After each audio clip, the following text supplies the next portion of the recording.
1905 में एक बंगाल विभाजन हुआ था। उस समय हमारे यहाँ के गवर्नर जनरल थे करजन। करजन ने बंगाल विभाजन किया इस तर्ज पर कि हिंदू और मुस्लिमों को अलग अलग बांट दिया जाए। इस बंगाल को इस तरह से बांटा जाए कि मुस्लिम वर्ग अलग हो जाए और हिंदू वर्ग अलग हो जाए, ताकि ये एक रणनीति थी, फूट डालो राज करो। इसमें क्या था कि ये आपस में ये हिंदू मुस्लिम करके लड़ेंगे और ये लड़ते रहेंगे। तो इस आंदोलन को जब स्वतंत्रता सेनानियों को पता चला तो उन्होंने इसका बहुत कड़ा विरोध किया।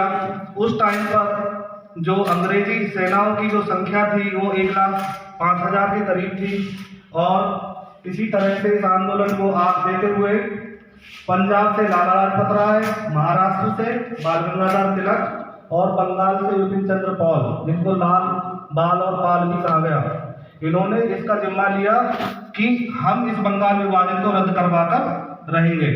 तो इन्होंने अपने कार्यकर्ताओं को इतना जोड़ा कि उनकी संख्या 2.5 करोड़ हो गई, और इन्होंने इस आंदोलन के, इस बंगाल विभाजन के विरोध में स्वदेशी आंदोलन चलाया, जिसमें था कि हम विदेशी कुछ भी यूज नहीं करेंगे। उनके कपड़े, उनका खाना जो भी था उसका सबका बहिष्कार किया गया, उनके कपड़े जलाए गए जो विदेशी कपड़े थे। इस चीज का जब विरोध का अंग्रेज अफसरों को पता चला तो उन्होंने उनकी गिरफ्तारी के लिए वारंट निकाले। तो उन्होंने कहा कि आपके पास 1,05,000 संख्या में सैनिक हैं और हमारे कार्यकर्ताओं की संख्या 2.5 करोड़ है। यदि आप हमें जेल में भी डालोगे तो हम जेल को दीवारों सहित उखाड़ के फेंक देंगे। तो अंग्रेज अफसर जो करजन था उसको झुकना पड़ा और बंगाल विभाजन रद्द किया। इसी तरह से चलते हुए स्वतंत्रता सेनानी चलते रहे और एक चोरी चोरा कांड हुआ। उसमें महात्मा गांधी के असहयोग आंदोलन को, चोरी चोरा कांड में क्या था कि महात्मा गांधी ने असहयोग आंदोलन वापस ले लिया था।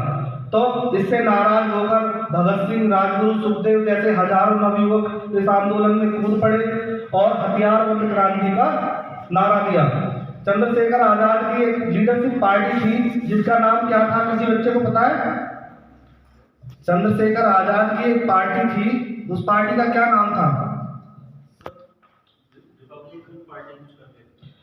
HSRA पार्टी थी, हिंदुस्तान सोशलिस्ट रिपब्लिकन एसोसिएशन, जिसमें वे ऐसे क्रांतिकारियों को भर्ती करते थे।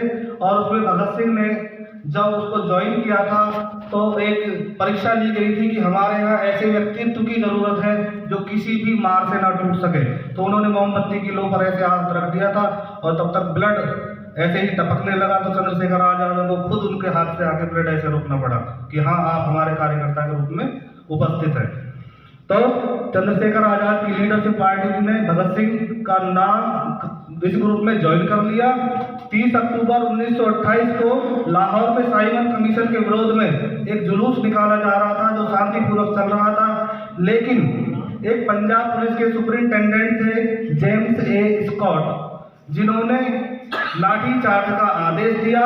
उस लाठी चार्ज में लाला लाजपत राय को बहुत ज्यादा गंभीर चोट आई और 18 दिन बाद 17 नवंबर 1928 को उनकी मृत्यु हो गई। उनकी मृत्यु